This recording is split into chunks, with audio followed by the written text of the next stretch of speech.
We see something awesome happen, which is when the people began to give generously. We see Moses stepping in and saying, that's enough. To the point that it states that the people had to be restrained from giving more, which is actually a trap many religious people fall into even today. The idea of giving more than you have to. Not that the narrative is telling us that giving a little more is a bad thing, but that, wait, hold on. You'll have the ability to give more later in perhaps other areas, which, my friends, we don't see them doing, which is usually synonymous with people who fall into any extreme, that those around them are the ones who end up suffering. So in other words, in retrospect, we know that they didn't want to give for a productive purpose, or that generous attitude would have encompassed other areas in their lives, but rather they wanted to bribe God, which is how other gods of the times were worshipped. I give you this, you give me that, but not this one, friends, which is why we're actually forbidden in Judaism to give away all our possessions. Why? Because although from the outset it may be seen as an act of piety, it virtually always has a crooked source.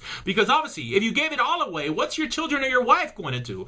Or who's going to take care of your parents? Or you never know, perhaps this cause may be false, and tomorrow you'll be confronted with a better one. Are you beginning to see how the Torah deals with real life? This, my friends, is a thinking religion. And this is clearly one area God would not mind bringing disaster upon you for failing to think ahead.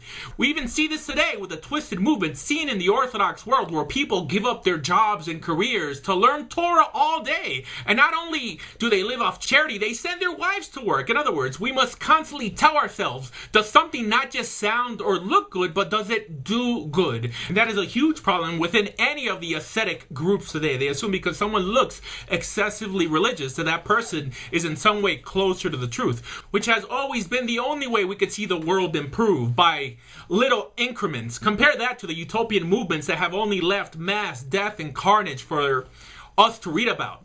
To the point that the Rambam writes that the right way is the middle or balanced way, which is not only the lesson being taught here, but it's one of the principal lessons in the Torah, that it's just as important to stop than to start, that this is too much and that's too little, that real people in a real world know that there are no simple answers to the world's tough problems.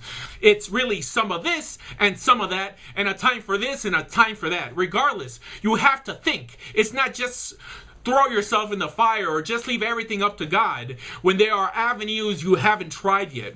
And friends, if you're interested in learning more about Torah Judaism, please visit bejewish.org. And if you're interested in becoming a Jew yourself, please visit Torah Judaism International at torahjudaism.org. Thank you.